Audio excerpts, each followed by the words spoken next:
my main goal now is to interface humanity using the brain and the devices. So just forget about keyboard and anything. But I want to give new interface of humanity where they can control about anything. My thing of learning is you have to start tinkering instead of learning by Udemy or something. You have to start tinkering. Then is how the curiosity comes. So how do I solve this? How do I solve this?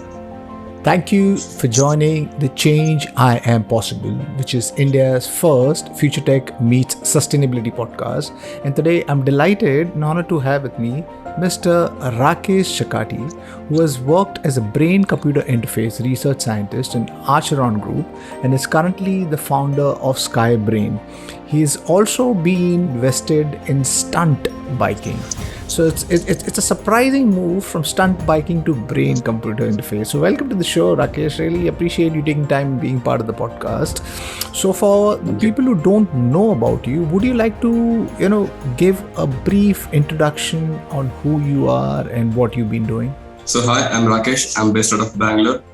So I completed my engineering in electronics communication back in 2016 here in Reva, Bangalore. So then later I was trying to find anything to do anything meaningful in life. So I could not join any tech company. So I was just thinking what I could do with my life. So then later I was actually doing stunting all along. So I was actually working with TVS. So I was one of the official stunter of the TVS team. So later then on, I actually went and worked on cancer care. So I was working in a Hubble Cancer Care as a support group. So later then I found out how people are suffering and how the world, how it's not up to what we can do to help people. So then later I thought how I can use my engineering skills, what I learned in college, and how we can solve the problems. So then as I was seeing many cancer patients, most of them were bedridden and they were not able to communicate all these things. Because I used to see patients, they were in very bad condition in the last level and these things. So, and my dad was also bedridden for 1 year. So then later I thought, how can I implement the technology? So I was just thinking about this. So then just I wake up early in the morning. So I was just browsing on YouTube in 4 o'clock in the morning. So then I actually stumbled upon Neuralink's live launch of Elon Musk. So then I thought, oh yeah, so there is something technology called neurotechnology, which I can use to help solve the problem. So that is when I hooked on to neurotech. So then that is how I started learning to code and everything. So it's been a 2.5 year journey. So I've been doing everything. So what I'm trying to do is I'm trying to build an interface for humans where we can connect and control things. The technology is so advanced, but we still stick to keyboards and laptops and keyboards and mouse. So how we can change this, how we can interface the human mind to the devices. So that's why I'm actually trying to work on the SkyBrain. You said that, that there is so much suffering in the world, Technology could play a major role in touching the lives of the common man and creating transformation across industries, plus also taking the pain away, because there is so much pain and suffering, and biotech to artificial intelligence to brain computer interface, these technologies are growing so rapidly and they've got potential to take the pain away.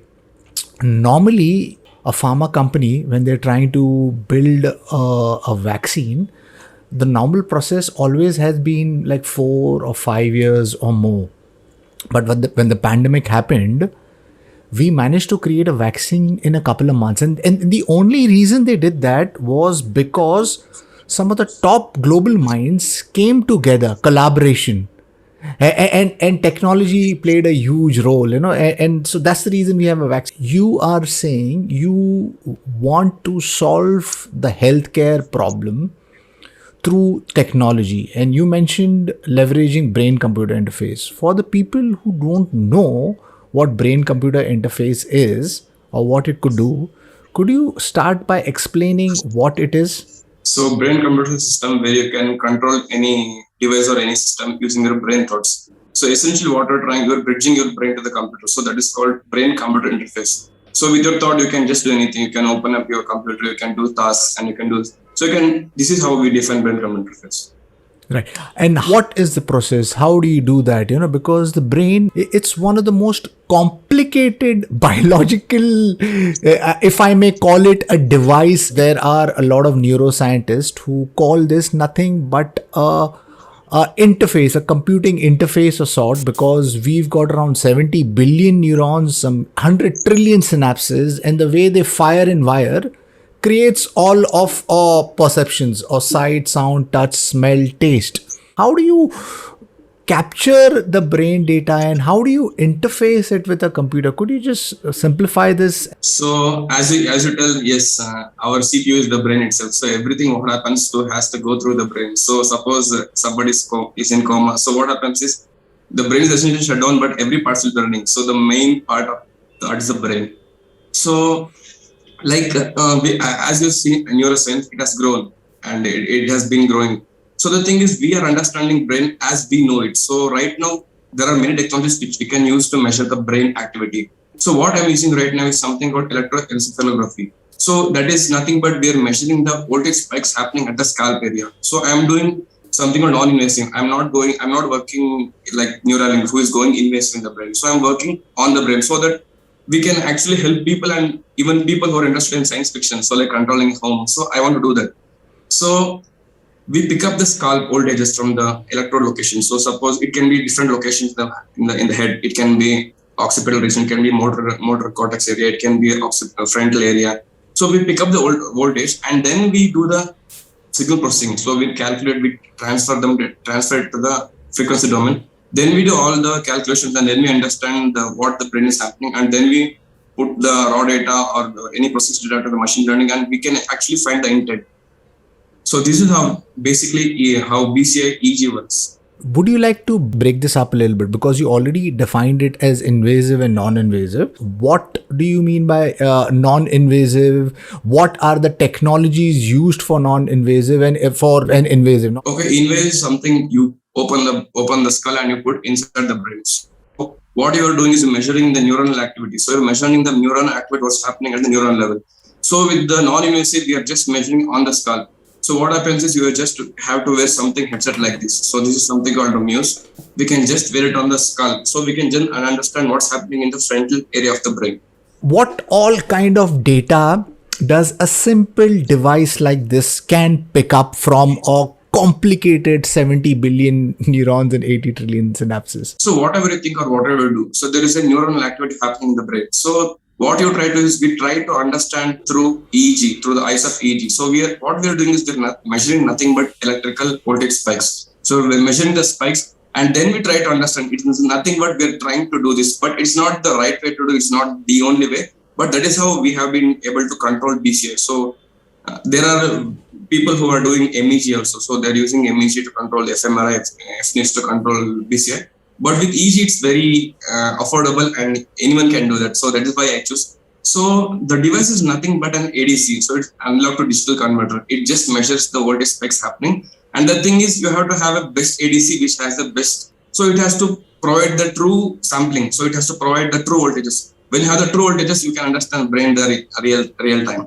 So that is the only thing about these devices. You're saying in some ways, our brain is a mini computer of sorts, because there's all of these processing which is going on, and the thing driving the processing is basically electric currents, these neuronal spikes. Yes. And with the EEG devices, you taking those information and interpreting it or interfacing it with the computer.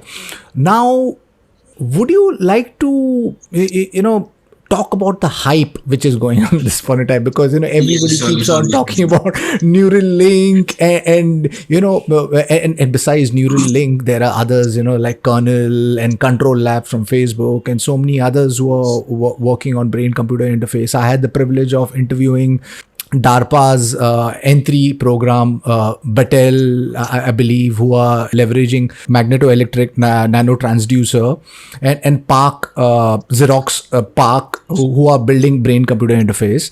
What will the world look like? What will the changes be in healthcare and other sectors? How will this brain-computer interface change our life? About the hype thing, so it has been, they're doing in research, it's still in research stage. So if I talk about Neuralink, so they are measuring something they're measuring the neuron level. So they're measuring the truest voltage. So with what I'm measuring with the scalp voltages, so the signals actually gets weakened when it passes through the brain. It has to pass through the skull. So you have something attenuated signal. So then you have to try to amplify. So what Neuralink is trying to do is they're getting the true voltage. But the other thing we have to ask the question is, there are different parts of the brain. So suppose you're imagining something, there will be a different part of brain which is activating, and if you are doing any active task, there is a different task, different activating part. So if they're targeting only one part of the lobe of the brain, how can they actually able to solve and understand what I'm trying to do? So we can use it medically, we can use for disabled people who can run the wheelchair. So what I'm trying to do is, I'm trying to understand what our brain thinks. So I'm trying to map to the computer. So it can be any machine learning, it can be anything. So Neuralink is trying to solve the healthcare, and many people are trying to do healthcare, but it takes a lot of time. And this is why I chose not healthcare actually here. So, Rakesh, I am excited for the space because I think brain-computer interface is in a very nascent stage. If you were to equate it to the first lines of like the phones that we came up like 30 years back, that's where it is. It took 20-30 years for the phones to become smart and become ubiquitous, but that was a very linear phase of growth. That time was different. Now we are in an exponential growth chart. And people do not understand that. So I believe that yes, it's in a very nascent stage, and we are trying to understand the language of the brain, like how we have A, B, C, D. That's the language, or the maths. We know that's maths and how it works. And if and when we understand the language of the brain, how the brain completely functions, I don't think we'll need any other technology, because once we get that, every other technology would not be able to stand up to a brain-computer interface, because once we get brain-computer interface, we get everything that we want, right from artificial general intelligence to anything and everything, because we will be maybe characters like the ones shown in Matrix. Everything will be an upload and download. We could just download years of information and learning in a matter of minutes or seconds, depending upon the speed we have at that point of time. So it's a very exciting space, and the kind of changes that it can bring to healthcare and other industry sectors is almost unimaginable right now, because we can't even imagine, once we understand our entire brain, what it could do, where we create a language and build an interface between a computer, that the world will look completely different. I was watching a video of yours which you did 2 years back. You were tinkering around with a Raspberry Pi and you created a mind controlled vehicle of sorts. And I think Nissan's been working on this for quite some time. Nissan's, I think, been one of the first companies who's been working on a mind controlled vehicle. Would you like to talk about your works, what you've been doing? You said not healthcare. What have you been doing? So again, I would love to talk about hype, talking about Matrix. So you can understand the directors have been a lot of imagination. So you can bring that to real world. So it would take a lot of, I think, a century or 50 years or something to really understand the brain, because it's very complex. It's very, very complex. We can't understand. So what we're trying to do, we're just trying to understand what our intent. So we are trying, it may be move a car, it can be open a window screen, it can be turn on light. So we are trying to understand our intent.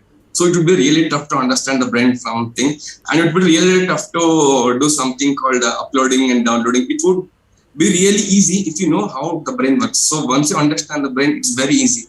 And as you tell, so all the technology, so I have been able to understand AI, computer vision, and everything in the market just because I was working on BCI. Because you can apply any technology to BCI. You can apply the technology to VR. You can apply it to AR. It can be machine learning. It can be cloud technology. So you can use the technology. So what is happening here right now is BCA is just a standalone. So every other industry is helping it grow. So suppose they invent something IC which can actually do 1024 channel. So Neuralink is actually having 1024 channel something. So with just a small thing. So what I'm trying to do, I'm just measuring from 8 channels. So that is 8 locations of the brain. So if you invent an IC, so what's happening is any invention in any part of the field will actually directly influence the BCI. So this is a very fun part of what I'm actually doing. It's such an exciting space, and like I mentioned, the technology is growing in an exponential place. There are these neuroscientists and neurocomputational scientists who are together working, and there's one field who trying to understand the human brain, and the second are trying to create an interface between the human brain. So yes, there's good. I feel that the growth is going to be, you said 50 years. Yes, I mean, maybe 50 years, maybe 100 years, or maybe it could also happen in 20-25 years. Who knows, because of the space where the things are being accelerated. Would you like to talk more of your works that you have built personally over the years, leveraging brain computer interface, and how do you think those things that you've built are going to create transformation? Not many people are working in India on BCI. So like they're working on neurotech. It can be computational neuroscience, it can be health related. But what I'm trying to do is I'm trying to do brain computer interface. So we want to involve these people. So this is how I actually started. So I actually bought this. So I did not know coding. So in my engineering, actually, I was like, I used to study only for the sake of getting my degree. So I got my degree, and it was like this. Yeah, thing. So that's why that's such a problem. I mean, people. I mean, I'm extremely sorry for interrupting you, but the problem with the world is that we are studying just because of studying. We are doing rote learning. We are not understanding the education system is wrong. I mean, if we correct that, I think India is we've got so many driven people who can create huge transformation. You said you didn't know coding, but right now here you are coding with Python. So please continue your saying. So this is what I bought actually. So I did not know coding. So I tried to find people who actually did simple projects. So if you try to find any open source project on internet, it is very tough. If someone want to learn something, it should be very accessible. So I just went this right off the bat. So I tried to tinker it and code, and I failed miserably. And then later, I went on bought this Emotive. So then they had a documentation. So then I thought, so why don't I start learning Python? So I started learning Python. So I then learned Python. So then I started, so okay, let me move this intent to that. So what happens is so as you can see in the boards, I just put my ideas on the board and on the paper, and I try to understand. So that is how I actually learn machine learning or anything. So I just try to do my understanding how I can do this. So I just understand the technologies like that. So I just went it off and then started learning Python. And then I went back to this and started the coding in Arduino or something. And then the life changer for me was this. So this is something called OpenBCI. So this is one of the very best hardware for some students to learn on. So they have a very good 8-channel device. So from this, I was able to understand about brain-computer interface. So I was able to understand about the electronics part, about how the signal processing happens, how we do the end part. So this is how I actually learned. So the task is like, I put my idea like, so I want to move a car today. So I put my task like, how can I do this? I just write my things and I just start learning. I just Google, understand, learn, and just do these things. Everything starts with curiosity. If your curiosity bug is ticked, then you will automatically learn. And we have to be lifelong learners. And that's the only thing that will guarantee you success and great life, because the world is changing. Anybody who's rigid, I mean, it's going to be bad news for them. You mentioned something about OpenBCI, community, lack of awareness. Yes, I do understand India. I mean, there is lack of awareness with technologies like this, and there is no ecosystem support. Investor support is not there. The governmental support is not there, because this field is so new and is so in its nascent stage. In another few years, this is going to open up huge economical benefits, because once the investor community understands the potential of what a working brain computer interface can do, I'm sure there'll be a line outside your house of investors and supporters. Would you like to explain to my audience what OpenBCI is and the importance of community? So the OpenBCI is the open source hardware and software. So they have built amazing hardware for EXG. So you can do EMG, ECG, or EEG. So from that, so people can benefit is biomedical students. It can be anyone. It can be just about anyone. So they can understand. They can just measure the voltage happening in the brain, in the muscle area. It can be on the heart area. So you can understand anything. So the very good thing about them is they have open source everything, so they have a very good community of the software. They are doing very good things. So what happens is you can do everything, you can learn everything from scratch. It's not like you have to buy something proprietary hardware, you don't have to work with that, so you can't understand what's really happening. So the thing is, as you see, the most of the company actually working on making the headset. So there are not many people who are working on the end part. So how you can use the technology to leverage the technology right now, what's present. So right now what I'm working on is I'm trying to leverage the technology to control smart homes. So that is what I'm actually trying to work on. And about India, there is some guys called Open Upside Down Labs. So this is a hardware, you can just measure a single channel EEG just with this. So you can just take your brain activity and measure it. So you can just connect to an Arduino Nano and you can just start measuring your EEG. So they are open sourcing the hardware and not many people know about them. So actually I've been trying to make some content so people will know, because I have been doing this and people actually approach me like, how can I do this? How can I start with BCI? So I tell them to buy OpenBCI and these things. So as you can see, they cost $1,000 and again 48% customs in India. But new people cannot learn this. So we need something affordable. These cost something around 2,000, 4,000. So someone can buy this and right off the bat start learning things. So my thing of learning is you have to start tinkering instead of learning by Udemy or something. You have to start tinkering. Then is how the curiosity comes. So how do I solve this? How do I solve this?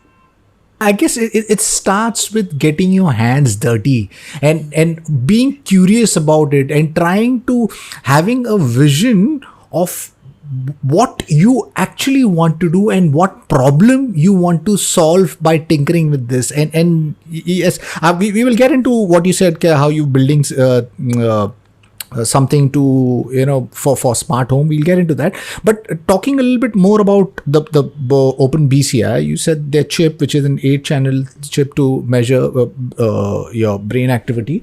What does it do? What can it do? And what have you built using it? Because you say that it's the best product that you have bought at this point in time. What are the capabilities of it as of now? So the 8-channel being, you can measure 8 biological signals at a time. It can be ECG. So let me just talk about, so we are talking about BCI, let me talk about just EEG. So we can measure 8 different parts of brain. So if you just Google something called 1020 location, you can understand there's a standard where you can measure the the raw signals from the brain. So you can actually configure to place wherever the electrode where you want your wish.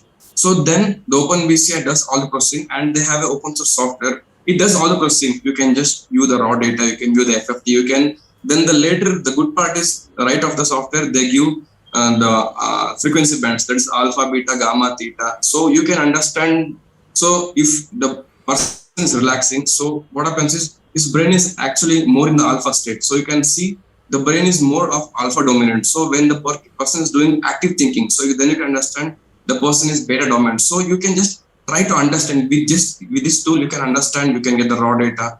So with this, you can do a lot of things. So then, like if you want to do BCI, all you have to do is you have to learn machine learning. So you get the raw data, you map it to an intent, then do something. So with OpenBCI, you can do a lot of things actually. So this is the hardware.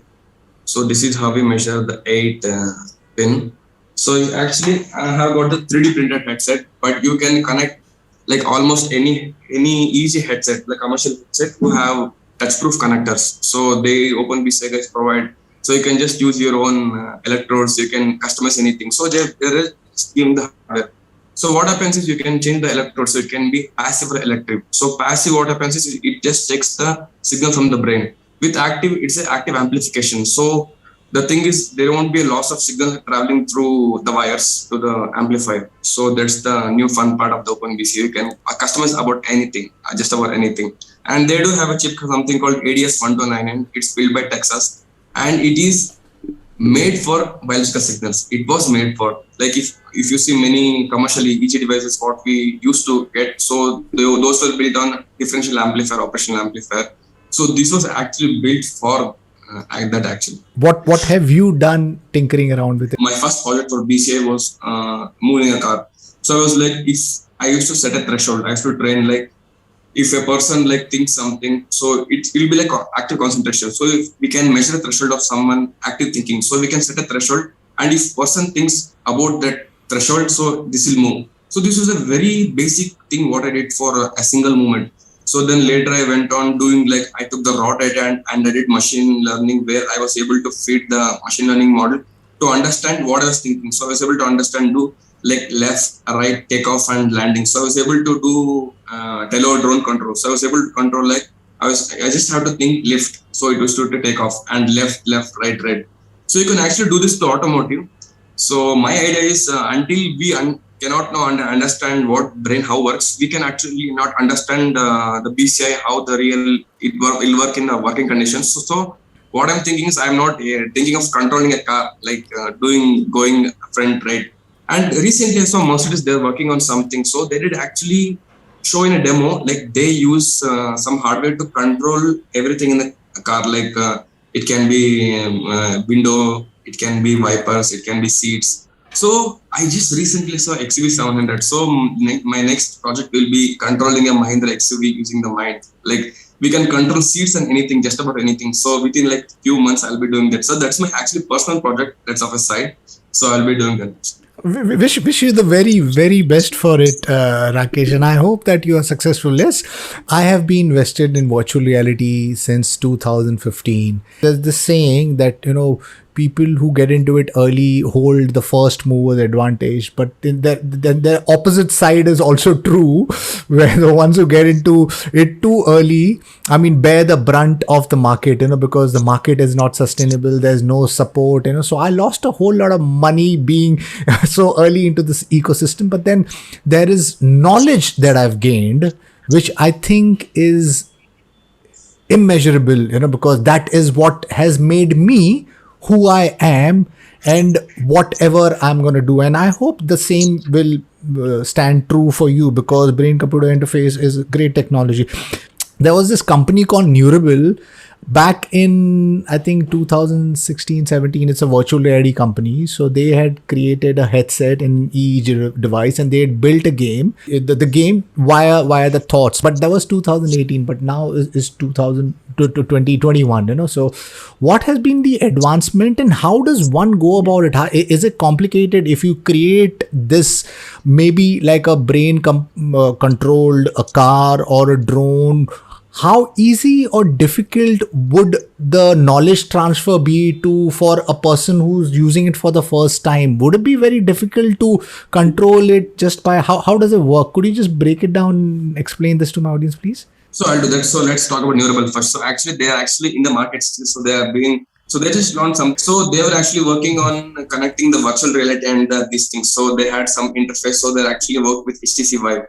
So right now I'm working on the same aspect. So this is something called motor imaging. So what happens is a person has to undergo a training session. So the training session can last just 20 seconds. So it can be just 20 to 40 seconds max for one action. So suppose as user will wear headset and the calibration will happen. So the software will tell. So you can think any action. So you can just select action. It will be like lift off. So you can just take the lift off and you can just close your eyes, open your eyes and just start thinking an action. So what's happening is here, the system is not understanding what you are trying to think. So it's just trying to map the what's happening in the brain. So you are thinking a unique thing. It can be like lift off, lift off, lift off. It can be imagination thing. So what you're doing some imagination. So once you do imagination, from neuroscience, we can understand the occipital region of the brain actually lights up. So the occipital region of the brain is here, okay? So you can actually take the electrodes and measure the electrodes, what's happening. So from then, we actually put it to machine learning and then understand. So the thing was, people actually were using traditional machine learning they were using SDA, SVM, so LDA, SVM and these things. So right now we have deep learning systems which can really understand. So earlier systems were like, you have to provide the data which is actually processed. So you cannot actually provide the raw data, you have to process. So the machine learning accuracy depends upon how good you process the data. So the lot of research has to go. But with the deep learning, what's happening is you don't have to process the data. You can just put in the raw data. It will understand what's good and what's garbage. So right now what I'm trying to solve is I'm trying to do like the system has to pick up my real thinking. It should be like the machine learning accuracy is like it will be 95 accuracy and 5% this thing. But in real life condition, when you have that accuracy, you can actually really drive a car with that accuracy. Once you only have 100% accuracy, you can do that. So right now I'm trying to solve how we can use deep learning to solve this condition actually. So I have not find many people doing this actually. So I was trying to do, so I thought why not open my own company and get people and start building a team and to do this and solve this actually. Language of the brain, if we understand it, the doors will open up, doors to things that will be just I'm sure it's unfathomable at this point in time. As I told you, it's like you're stuck with the keyboard and mouse and the phone. Like it'll be like phone touching. It'll be like you just sit in your home and think of turning on a light. It'll be on. Just turn on this thing. And the main thing is, again, the headset are bulky. We have to wear a headset. So what I'm trying to do is, once you integrate these EEG electrodes into everyday life, it can be earphones, it can be like headband, it can be on the earphones. You can integrate it to real life, so people won't know that they are wearing something. So it will be like integrated into everyday life. So that is how actually smart phones actually boom. So it actually integrated with real life and everyday activity. So people are now extremely dependent on that. Very true. So I think, we complicate the common man with names such as augmented reality, virtual reality, brain computer interface. And so they get too overwhelmed by it. They don't even need to know what it is.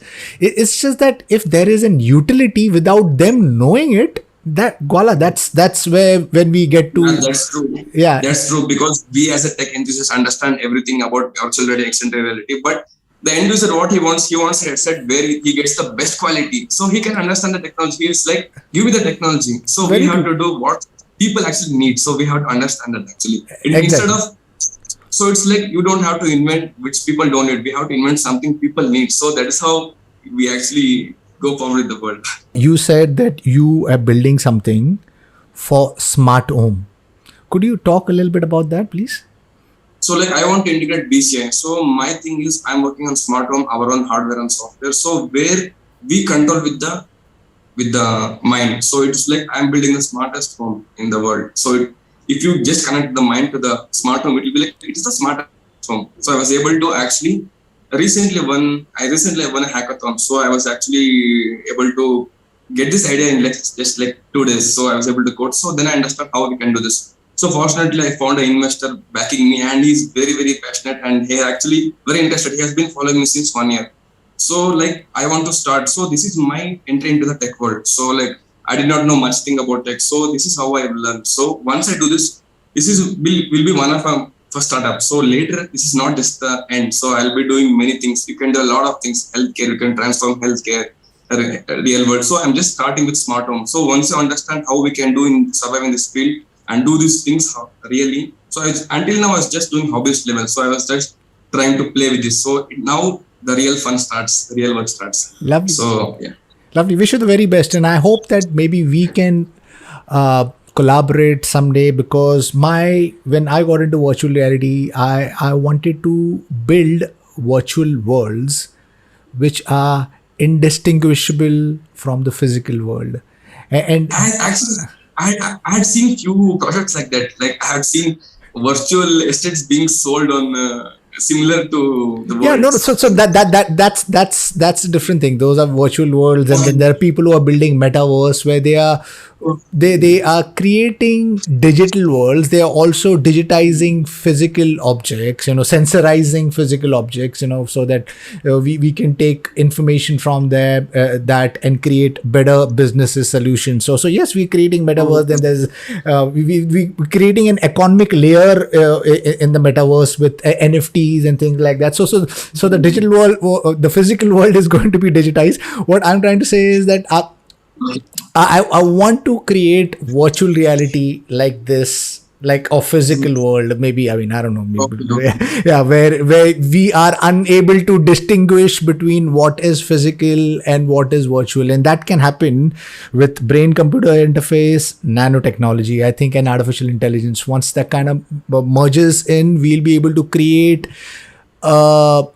the world of, the Steven Spielberg movie, what he had, Ready Player One, or I mean, if you want to go to a dystopian side, the Black Mirror, where you are unable to.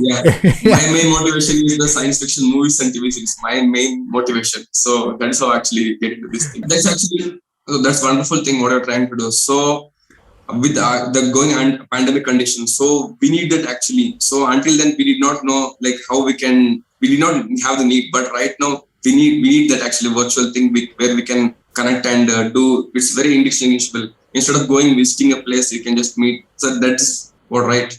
So that is anyway happening with virtual reality right now. There are people who have created virtual reality offices. You can have events in virtual reality. There are schools we've built in virtual reality, and this is right now. It's not even something which is futuristic. So there are companies who are laying the building blocks of a metaverse.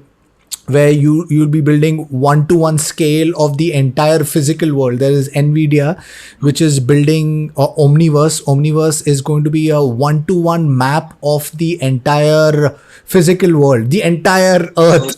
Yeah. So those things are those things are already happening right now. And yes, so I mean, yes, what that is going to do is it's going to make geography history, because you rightfully pointed out. I mean, we waste our time. Our work demands us to move from home to office and office to back, and that normally takes up any time between half an hour to 1 hour to 3 hours, depending upon which area where you are. And then that 2 hours where you're confined in a car or in train or bus, it's completely unproductive, and with virtual reality, all you need to do is just don the headset, though it's very clunky and bulky, and it's still not to the point of this. But I think in another 10 years or so, or under that, we will have glasses like this, exactly like this, which will map inside outside. What I mean by that is it'll be able to create a data of where we are looking at, and things like that. Now, since I'm talking about that gets a little scary, and there are the pros of this technology, that all of technologies, I mean, artificial intelligence or augmented reality, virtual reality, brain computer interface. Now the cons are that when and if we create a working brain computer interface, where we create the language of the brain, what is it saying, and map it onto a computer, what will the world look like? There'll be pros, we'll have great technology, but the cons is that, I mean, I'll be able to peek into your brain, you'll be able to peek into my brain. We talk about hive mind and all that, which is very beneficial, but what will happen to our personal privacy? What will happen to surveillance? Do you think about that where how good or bad the world will look like when we have a brain computer interface? You cannot actually understand what's happening in the part of their brain, everything. So with Neuralink, it may be possible, but I am no expert on the invasive thing. So because they are measuring the neuronal activity. So the thing is, with wearable, what I'm doing, you can actually know what's happening. So as I'm telling you, we can just actually map the intent. So we can actually measure the mood of a person. So actually the scary thing, I've started seeing things where company wants the easy data. So it can be brain data where people watch the ad. So it may be good. Okay. It may be good to build the brand. I actually love it. But what happens is using this technology without anyone noticing. So that would be scary. So the companies are caring about building the brand. So they actually get the data. So once you get the consent of the person, so it'll be a good thing. So you can measure the emotions, like you can show a picture and we can understand like if the person is feeling good, happy. So they can use for marketing. There's something called neuromarketing. So they can use this. So this is what's happening. But with this, we cannot actually know what's happening, and we can actually tap into this thing. It's very, very, very tough. It's not possible. Two things you mentioned up. I mean, obviously that where this technology could go. I have had the privilege of having conversation with Randall Coney. He is one of the top neuroscientists. I've had the privilege of having conversation with Surf Moran recently, one of the top neuroscientists, and he's working on neuromarketing. I had the privilege of conversing with Kenneth Hayworth, again, one of the top neuroscientists. These people are working on building either mind uploading where understanding the entire human brain and uploading it onto a computer. Surf Moran has been a neuroscientist and a hacker who and has been advisors to some of the top companies, working on brain computer interface. Yes, we have around 1032 channel arrays which can read only a certain part of the brain. But like I said, I think we are in an exponential growth where Kernel has built a brain computer interface, but again, it's non-invasive. Battelle, who I mentioned, who the startups who participated in the DARPA N3 program, they have something called as magneto-electric nanotransducer, which is a nanobot which gets injected into the brain and it goes on to and it reads your neurons. So which is a little bit ahead than what even Neuralink is doing. Now these, I believe, again is in a very nascent stage. What can happen in a 30 to 50 years time, or 60 years time, or 100 years time, or maybe less? I mean, I would not be wrong to speculate that yes, we will be creating the entire language of the brain, where we will know the maths or how the brain functions. When and how will it happen, I don't really know, but it will surely happen. Like how or DNA code, there was maybe in 2003 we were trying to understand the source code of a human life, the DNA, what it does, and we were trying to map the human code, and we have the entire human DNA code in 10-13 years. We managed to do it, and people thought that it would take 100 years. So yes, I do believe that we are going to understand the entire human brain, and it's no conspiracy theory. And once we do that, we are getting into the Matrix world or the Black Mirror world. You spoke about data.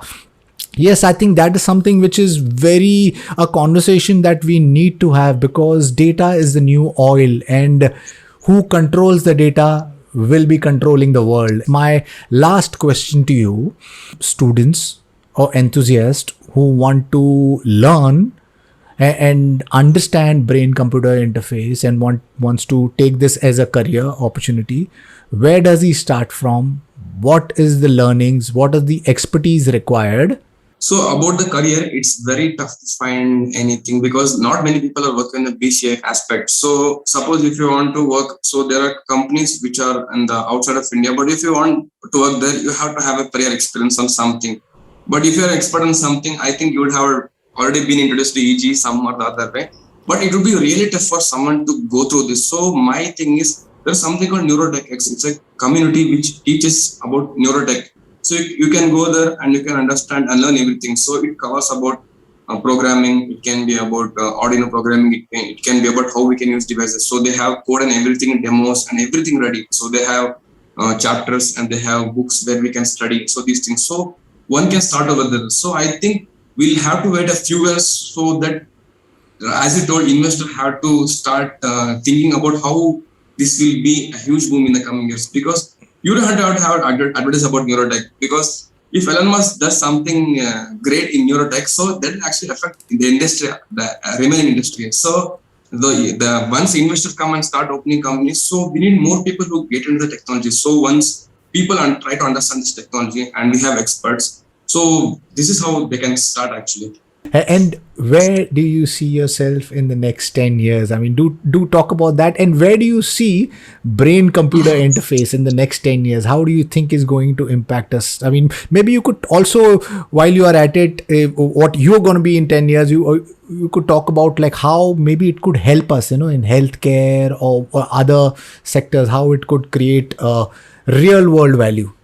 Just in 2015, so I was working in TVS company. I was the top stunter. I was the guy who gave the ad for Apache 200. So what you saw on the TV poster, that was me. So I just put my goal. So I thought just yes, I want to be a stunter. So I want to give the community something. So I want to teach people. So I was able to get that. So I did not have any goal. I did not see myself seeing the future. My main goal now is to interface humanity using the brain and the devices. So just forget about keyboard and anything. You can just use your normal, you can switch and phone and switches everything.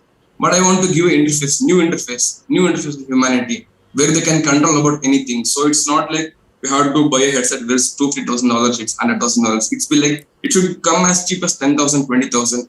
And the drawback is when you go low price, the data efficiency and the classification will be very much lower. But I want to change that so that it should be affordable for everyone. So right now, the smartphone was affordable only for few set of people. Right now, you can see about almost anyone in the roadside vendors are having the phone. So it's actually helping everything boom, right? So that is what I want to do. I want to provide affordable working technology, not just a hype where we just tell we'll do this. I just want to provide technology. Right, perfect. Right. And about the brain computer interface technology in 10 years, I really have no idea because there is a lot of advancement and I really don't know. And because you told me about virtual reality, I've been deep in BCI. I don't really know about other industry, but we can't actually know because there is very much exponential growth, and due to pandemic, everyone can work from their own comfort, and there has been a lot of improvement. And the people, I think, they are creative. When people start creative, and when they get much attention, like I got my investors, so people need someone who can support them. Because for the 2 years, I did not know anything. I did not know how to code. I did not know I have the headset. How can I move a car? So it's like I had to learn everything. So we need someone who would back them up. My parents were actually very fortunate and they actually supported me. It's not like they were not like you did engineering, you have to do this job. So they supported me like you're doing something you do. So that's actually where I won actually. So we need more people to support this technology. So that is how we'll be able to bring a lot of transformation in a really quick time. Lovely. Yeah. Thank you, Rakesh. Really appreciate you taking time being part of the podcast. And yes, I do understand that we need support. And I guess that's the only way we can grow. Our country, we've got so much talent. And if we have the right support, the right investor, the government support, I mean, people like you who are like building really cool stuff can accelerate transformation and bring products and services and solutions that can create real world benefits. You mentioned that, you didn't have any education when it came to coding, but you had a desire and intent. And so my last thoughts to my listeners is that, there is the only thing that stops a person is your desire and your intent. The internet is full of learnings, in the forms of MOOCs, massive open online courses, there's podcasts, there's webinars, and those besides the traditional education that you have, there is so much, so go out there, learn. There is, there is so much out there, and if you have a desire and intent, you can learn anything, you can do anything. And Rakesh Jakati is an example of that. So wish you the very best. I hope that we can create something together. And I hope that you get investor support. And I don't hope, I'm sure that you will get, because in the next few years, if you're resilient, you will. I wish you the very best for it. And to my listeners, if you like what you see and hear, then please press the subscribe button. And until next time, see you guys. Bye-bye. Thank you.